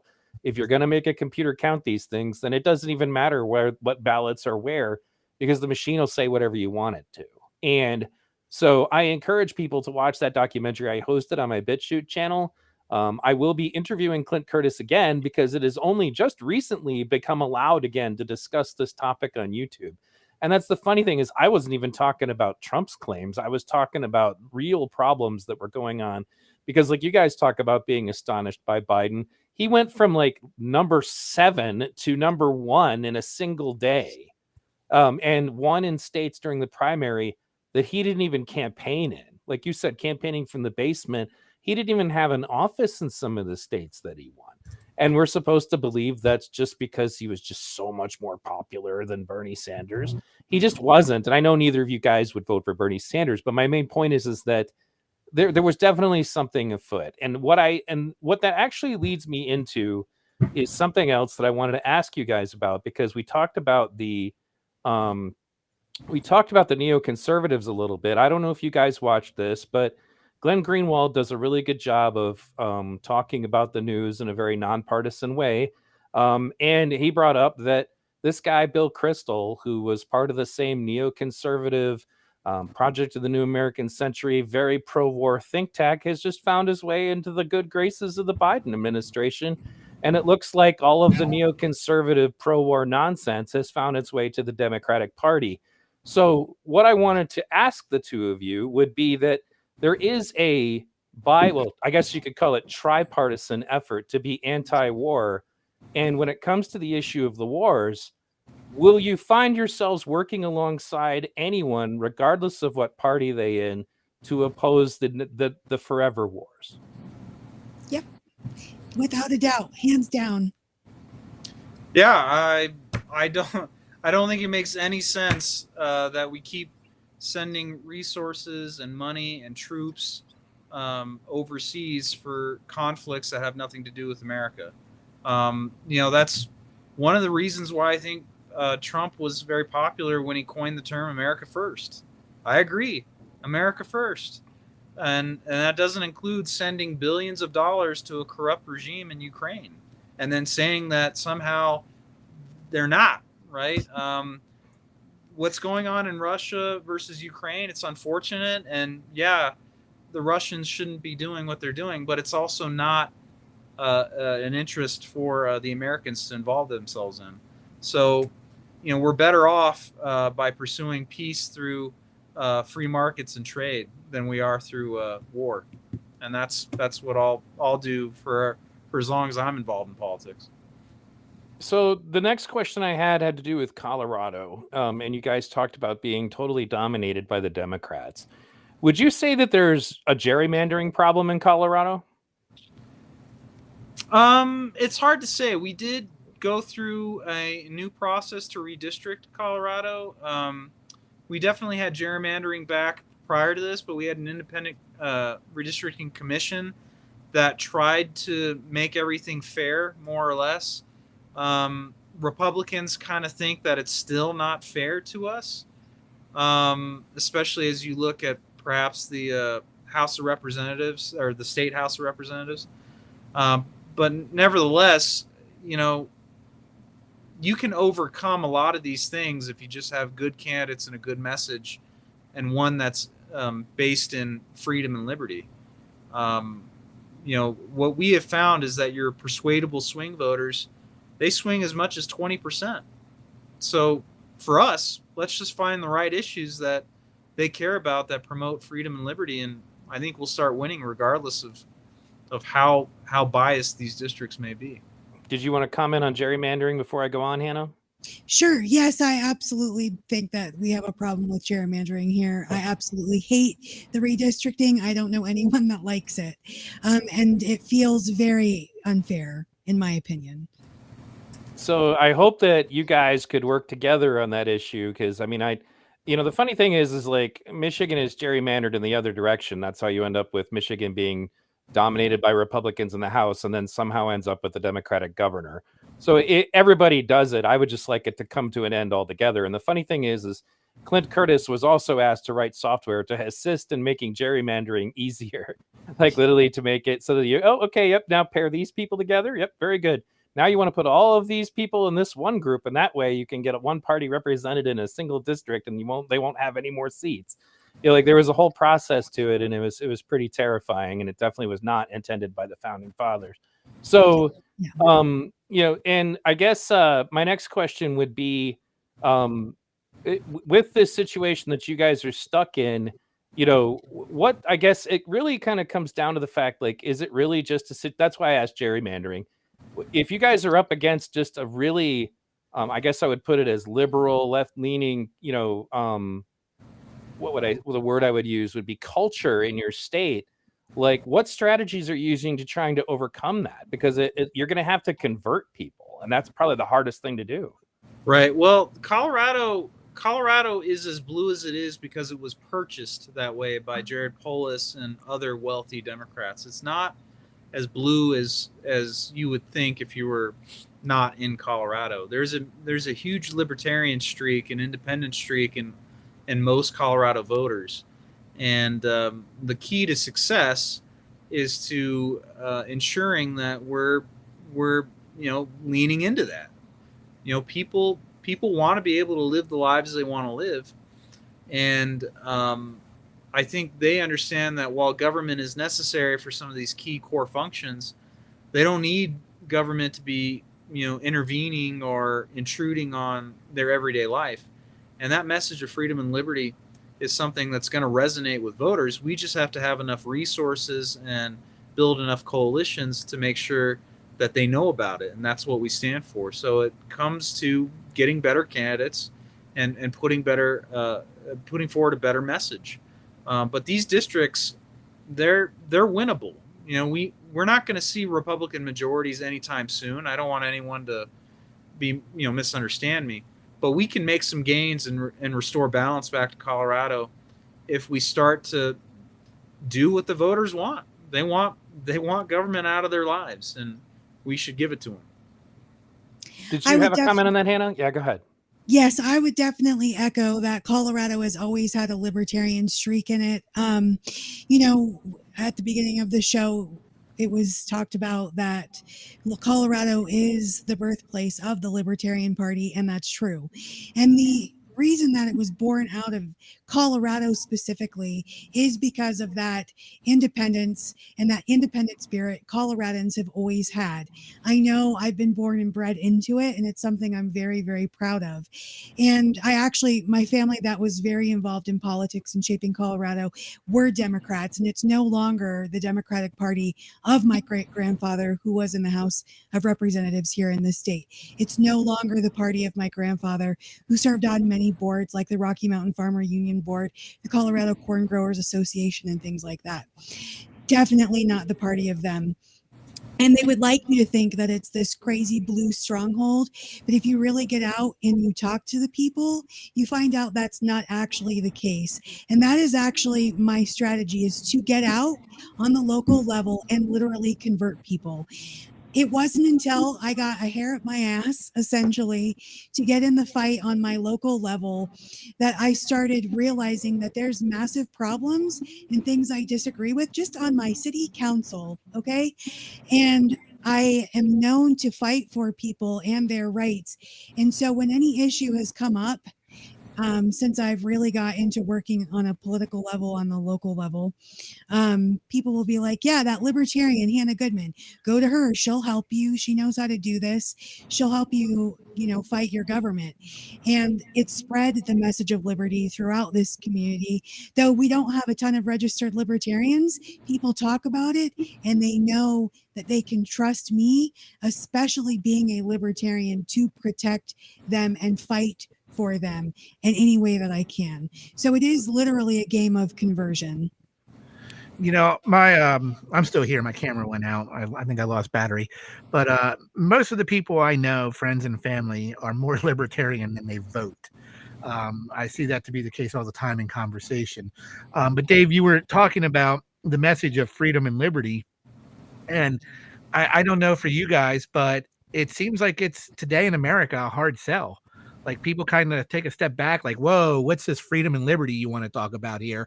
We're talking about the government giving us, Medicare, and the government, raising the minimum wage to give us more money, and the government this, and the government that. What are you doing with this freedom and liberty here? Are you guys finding that to be a problem as well, like to discuss with people? Again, I think people are more libertarian than they vote, but yeah, there seems to be like this pushback in America for freedom and liberty. Yeah, there's this saying that I learned in the legislature, and that's that everyone's against a subsidy until you take away theirs. So, there. I like that. There's some truth, to the fact that people have been conditioned to accept that the government is to do all these different, things for their lives. Well, the truth is the truth, and it matters when we declare to the public that, hey, there's a better way. You're better off managing your affairs than some bureaucrat or some politician in the state capitol or in Washington, D.C., and then give examples as to why that is. The fact that you have bureaucrats that engage in fraud, waste, and abuse rather than helping American citizens should be something that all parties, I don't care what party, we should all be against that. And we as Republicans anyway, or even your libertarian listeners out there should use that as an example of why we shouldn't allow the politicians to take our money and try to dictate the way we manage or live our lives. Taxation is theft. All right. We have a government that the only way they bring in revenue is through the force of a gun, right? You don't pay your taxes and you'll find out exactly what I'm talking about. Exactly. That's an awesome power that our elected officials wield, and we should be putting people in place who understand that if we're going to be successful, it's not going to be through the empowerment of a government bureaucracy, but it's going to be the empowerment of the individual, allowing them to achieve their dreams and their goals without government interference. And instead of taking their money, let's create conditions within the economy or within the environment that allow them to maximize their earning potential or allow them to find meaning and purpose with whatever pursuits they have. Yeah, freedom and liberty, it can be scary because life is risky, but ultimately that's America, and people won't find what they're looking for in life if they're hoping that's someone in the nanny state takes care of all their problems. So I did have another question, and this has to do with like when we discuss the rights of parents, but also we discussed like some of these positions in government that people don't even consider that are elected positions. We talked about sheriff. That's a really big one. I think that, for example, Black Lives Matter spending millions of dollars on convincing people to burn down their own cities and stuff was probably not a very good use of what they were doing in comparison to, say, maybe electing a sheriff. Like they could have a huge impact on the sheriff because it's not really gerrymanderable. There's not really corporate money put into that election. But to pivot to where I'm really asking about is going to be about school board elections and how much power that has, because parents are now finding out. I mean, I live in a local small country town, and that, a lot of very controversial ideas, whether it's critical race theory or some of the gender ideology stuff, was finding its way into the schools, and because nobody pays attention to those elections and they don't realize that they're being represented by people who don't necessarily have their interests in mind. What do you guys do to encourage the Republican Party and the Libertarian Party to participate in these kinds of elections? Well, it's great that you should ask that question. So I'm the person people call on the local level to get butts in seats and participate in their local government. So I got a call from a sitting school board member who I politic with pretty often. And he's like, yeah, all this stuff has been accepted by the school board and it's now policy, all these Title IX stuff. And this just doesn't fit our community. And I think, we don't want this here, and the board is trying to just not talk about it. So will you talk about it? So for 4 weeks in a row, I had over 100 people showing up to school board meetings. My county is very small. My town is very small. So that's a lot of people to show up and be very consistent. And it's dwindled to about 40 people participating. I'm currently organizing a panel of people to run. In November is when our school board elections are. So this is very, very important. And when you tell people, like, they take your tax dollars for this, you have the right to see and know how your tax dollars are being spent and to be on that governing board. And you have to be in society with children that are products of these institutions. So it is in your vested interest to show up, to speak out, and to run for these positions. I make it look cool.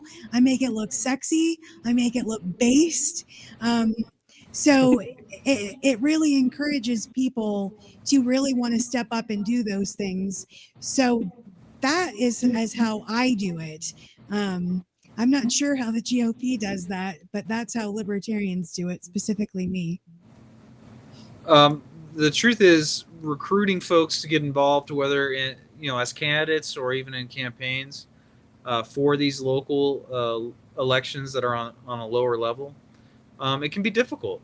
But there's a lot more interest in school boards. I've seen that lately, especially as you see leftists try to get their agenda into the schools, and as you see the unions, big problem with the unions when in Colorado they think capitalism is the problem.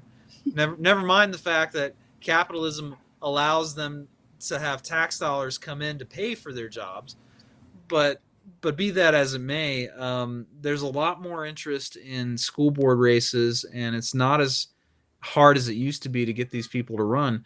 A part of the problem is that the media and pop culture has kind of conditioned Americans to think that the only important positions in America are somehow in the United States Congress or the presidency. And that's not the truth. I mean, If they even know who their congressman is, even if they know, but sorry, go ahead. but our founding fathers, our foundation of our country was built on the local governments being the most important in our lives. And so when we engage citizens, we always tell them, like, look, if you run for this lower level, you can have high impact on what happens. And case in point, look at some of the crazy laws that are coming out of the Colorado State Legislature. It's a little bit higher than what we're talking about, but nevertheless, a lot of folks overlook those races as well as those that are below it. And you can have great impact on a city council. You can pass ordinances that are good or bad and still have a greater effect than the president of the United States might have on you, depending on what's happening, of course. But the truth is, I think more and more people are waking up to it, and then whenever we get a chance, we try to build a bench, because ultimately we do want these people to be successful at the lower level, so we can possibly recruit them for higher office should the opportunity arise. Yeah, and that was a good answer. I just it occurs to me that in many cases people are dissatisfied with their government and they're not even really essentially operating it properly. It makes you feel like a customer service rep trying to get somebody to learn how to operate their DVD player or something. It's like, well, did you hit this button, this obvious button? This is the one that says sheriff. If you don't like your local policing, did you do anything with that? Well, no. Oh, okay. I think a lot of people don't get involved in politics because they just don't know what to do. They throw up their hands. They're like, well, I just don't know what to do. I'm just one person. I can't make a difference type sort of attitude. And it's somewhat deserved, but it's the responsibility of political activists like ourselves to help them get engaged. The one best thing that anyone can understand about politicians is that they're very much like Pavlovian dogs. They respond to pleasure and pain. So when you control the environment of the politician, you in essence can control their actions. So if you threaten their political power, they're going to be more inclined to listen to you. And so that's the key. So if there are citizen activists, grassroots folks that want to make a difference in politics, start getting engaged and become confrontational. There's nothing wrong with confrontational politics. I assure you, that's the only way things have ever gotten done in American politics, is through confronting an issue and threatening the power that the status quo or those in the status quo have. Right. And I love to go to my city council meetings, my county commissioner meetings, things of that nature. Local politicians fear me. When I show up to a meeting or a hearing, they know, holy hell, why is she here? Oh my God, what are we doing? It puts a lot of pressure on them, right? And then they know if I'm showing up, other people are going to show up, right? And the cool thing about like your local elected politicians, right? You can see those people face to face, right? I can't go see the president, right? I can't go see Ken Buck, my representative in the federal government. Well, maybe when he comes to town, but like he only does that like 3 times a year or something. So, but I see my city council people everywhere. Well, my grandpa was a county commissioner, so like I had to see him at the dinner table with my grandma, and you'd be surprised, like just running into them and being like, I really don't like the way that you're doing, or alternatively, if you like them, you can be like, I really appreciate you doing this X, Y, and Z. That goes a long way to boost the morale of people who are working for you and doing what you want, encouraging them, man, because you don't get enough encouragement when you've been elected. I'm certain. I know I don't, and I'm not even in public office. So, you really have a lot of power in your hands at the local level. You can see your mayor, you can see your city council reps, you can go see your county commissioners. They can hear from you. You can go badger them anytime that you want, and they'll be so sick of you that eventually they'll do what you're telling them to do. It's definitely the Pavlovian dog, but I tend to use pain more than pleasure to motivate my politicians. It is far better. The greater motivator for politicians is to avoid pain. I assure you that. On the local level, does the R or D or the L next to your name mean as much? Well, on the No, local here, level, it's nonpartisan. You don't even see the R or the D. because we're home rule Yeah, state.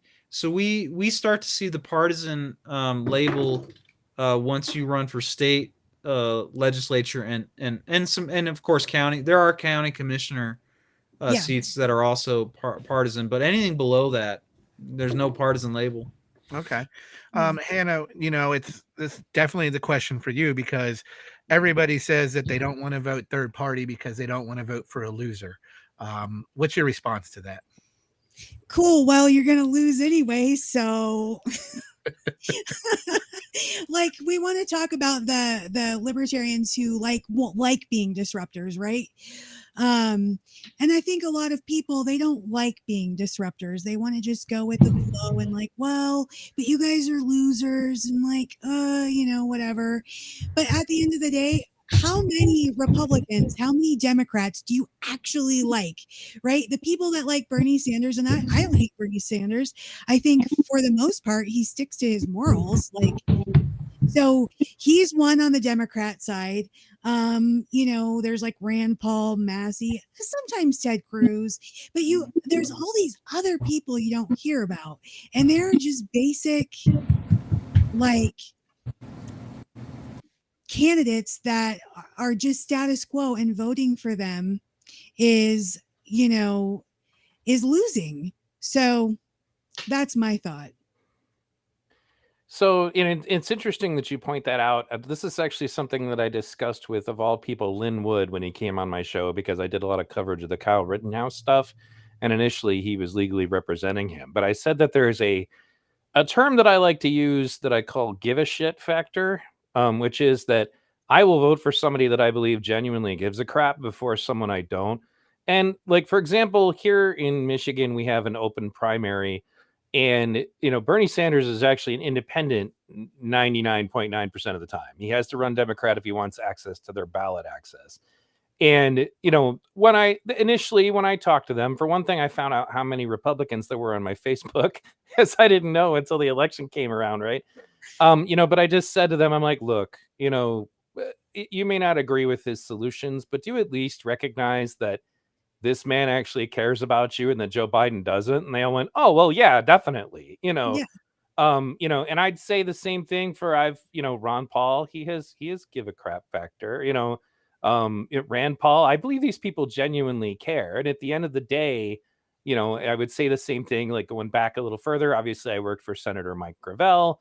Then you have Dennis Kucinich. These people all actually cared. You may not agree with them, but I think our real problem right now is the people that are in government who really don't. They don't. They're there because it's a job. It's going to get them some kind of lucrative deal in the private sector when they get out. And this is true of both or their insider trading, like Nancy Pelosi. They're not there to do the job that was set up when we wrote the Constitution. They're there to better themselves, and more specifically their money. And that's why I honestly, because that was the other thing that bothered me about the previous election was man, it just seems like we're lowering the bar every freaking 4 years. Now we have to accept crappier and crappier and crappier people. And that's why my response to is it a wasted vote? Am I voting for a loser? If I'm voting for somebody who literally doesn't hold any of my values, did I win? No. You lost. So that's, if you're not voting on your own moral compass and principles, you're losing. So if you're going to vote for a libertarian who aligns with you and gives a crap, right, then you're winning. But if you're voting for a Democrat that actually cares, you're winning. It's when you deviate and you vote against your moral conscience that you lose. And that's the most important thing about voting.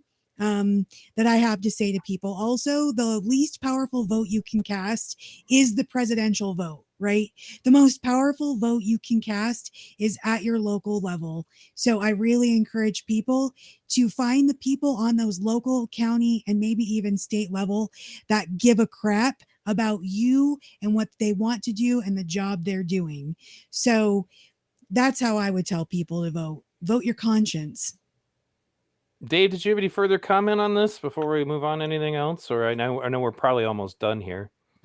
Yeah, I mean, I don't disagree. You have to vote your conscience, right? Voting for the lesser of two evils is still evil, right? I mean, that's a argument and a debate that we have in the Republican Party all the time.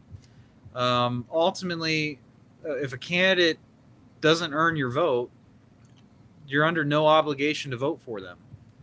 They have to win you over, and that's the tough job that they undertake. And if they don't do it, so be it. That's how it works. What I would say is that, you know, we're not going to solve sort of the two-party system issue that we have, but I'm excited that we can at least come up with some sort of creative way to work together, me and Hannah. And if it yields better liberty-minded candidates, then we're making progress. I agree. I mean, I was for this before we went and did this interview, but as the interview went on, I really felt strong about this deal and how it's a great way to promote freedom and liberty and get the candidates that America deserves in office. And I wish that the GOP and the Libertarian would follow suit across the country and start working together like this. My final question is a two-part question for both of you. As we speak about spoilers, what do you guys think about RFK Jr.? And what do you think about Dr. Peter Hoyts, or Hoyts, however you say his name, not wanting to debate RFK Jr.? Go ahead, ladies first. So RFK, I think so far coming out of the Democratic Party, I'm really liking him. Of course, he's been on my radar for a long time. I got into politics on some issues that I align with him on. So for me, that's amazing. Nobody in the Libertarian Party has stepped up and been really shining their light to me for me to vote for them for president. So far, I may cast a vote for RFK. Like, don't rule it out, especially if he gets the nomination. He certainly won't fall downstairs and can speak. So I'm very excited about that. Now with the debate, I do not know. I don't necessarily tap into national news, so I'm just not knowledgeable on that. All right, fair enough. Dave? Yeah, I actually met RFK Jr. When he came to Colorado. We were working on vaccine freedom and body autonomy, medical autonomy freedom, and he came and he did a speech. Got to meet him. Very down-to-earth guy. He cares, right? He's one of the few honest Democrats that are out there who is not sold out to corporate interests. They asked him a very tough question. He was in New Hampshire, and this was on Twitter, but they asked him about gun control. And, he said he was for gun control, but he was very, very straight with the voters. Like, look, we're not going to solve this problem with the policies that have been put out. In fact, there are many folks who own guns, and it's a part of their heritage, it's a part of their culture, it's a part of their identity. And if we at all try to take away, those things, those rights, then it's just going to further polarize this country, and it's something that they shouldn't do. I mean, the fact that a Democrat was saying that Right. shows you, the type of, candidate that RFK Jr. is, and it's a damn shame that the Democrats are doing everything they can to try and stop him from being able to compete against Joe Biden. With respect to the Joe Rogan challenge, I think they should debate, but it doesn't surprise me that someone who sold out to big pharma and sold out to vaccines, especially the COVID ones, doesn't want to debate RFK Jr. This guy's he's sort of made it his life mission to hold big pharma accountable for the unrestrained conduct that they've had in this field. So, I'd love to see it, but I don't think it will ever happen, because if it does, it's gonna tear down the narrative that they've built up, and that's just something the establishment doesn't like to do. Yeah, I mean, I think that's the best take on it that I am. You said it better than I did, probably, for sure. I first heard about him, a couple years before the lockdowns. He was on Del Bigtree's show with a couple others talking about the vaccines and autism debate, and he was one of the few with the voice who was saying the stuff that I thought was true and believed in, and I just couldn't believe it. And then I couldn't believe it was coming from somebody who would be a Democrat. So it really made it even more unbelievable.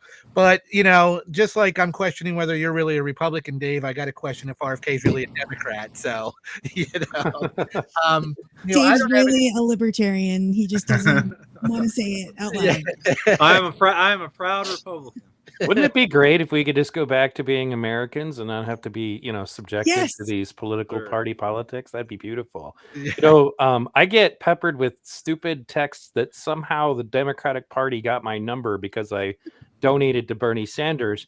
And every time they text me to come help them or to give them money, I say this.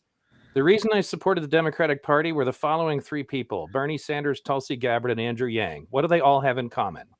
None of them are in your party anymore. This has been a great conversation, guys. I thank you both for coming on. Was there anything else you wanted to ask before we go, Brian? No, you guys, I'll give each of you a few minutes if you want to give any closing statements, promote any website or social media, beg for money, anything your party needs out there. Go ahead. You guys got the floor for a minute. Dave, if you want to go first. Oh, okay, sure. Well, I just want to say thank you to you guys for having me come on and talk about this with Hannah. We're certainly trailblazing here. This is something that's not been done before. And my goal is the goal of liberty. We want to do something different here because ultimately, we have a country to save. And it's only going to be saved if we can pursue and forward and champion on the common thread of liberty and freedom and empowering the individual as opposed to the state. If we're going to be successful, then, I would ask that anyone that's critical of this, reach out to me, reach out to Hannah. Let's have a conversation. Let's see if we can work this out.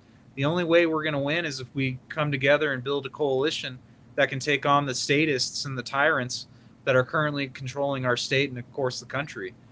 So if you're about freedom and liberty, then visit the website. It's cologop.org. That's cologop.org.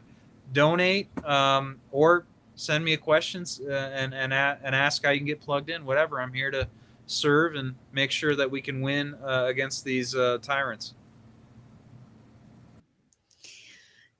Well, it's been great being on here. It was so nice discussing all of these things and really opening up this can of worms for inspection. I'm glad we passed muster also because this is so exciting. And I am a trailblazer. I always have been, and I'm just deeply excited to be joining with Dave Williams, who is a pioneer in his own party. And together, we're definitely going to continue to shake up the political landscape of Colorado. And if we have our way, we're going to go shake up the political landscape of the nation. Why not? So I really would encourage libertarians as well as Republicans to just have some conversations and see where they can align. The enemy of my enemy is my friend. Exactly. So if you're thinking that you want to advance liberty, forming coalitions just like this is one way that you can definitely try to advance liberty. And on that note, the Colorado Libertarian Party, we're a small third party. We always need donations. If there's anything that we always need, it's donations. We need volunteers and we need money. So if you're thinking that you would really like to support our work and everything that we're doing, you can head over to lpcolorado.org and you can make a donation. If you have any questions, we have an info section and you can contact me and other board members and pick our brain and see how we're doing. So if you're interested in seeing how based we are on Twitter, you can follow us at LPCO on Twitter. So we're definitely having a good time over there. We've got a lot of based things to say. So those are some easy ways that you can plug into us and stay in touch and see what we're doing. So thank you so much for having us on. So I usually ask the guests if we could talk super briefly afterwards. If you guys are good with talking just a little bit longer off the air, that's all unofficial and just, to ask people how they felt about being on the show and all that. I do want to make a couple of announcements about my upcoming shows. Tomorrow morning at 10 a.m., I will be interviewing Mac Beggs, the controversial trans wrestler. We will be discussing the hard questions about their participation in sports, provided that Mac doesn't need to postpone it any further. There was just technical issues last time. I'm hoping that that's all there is.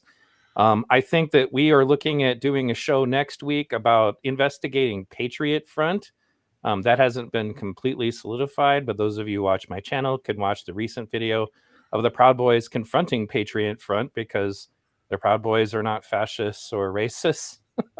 You guys can check that video out on my channel. We're going to try to get in and actually see what we can actually find out about that group.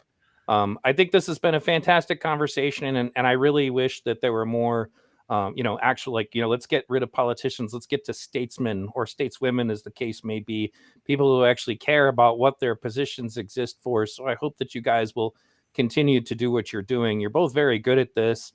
I'd vote for either of you. And that's because of that give a damn factor we were talking about earlier. And I did have one more comment on libertarianism.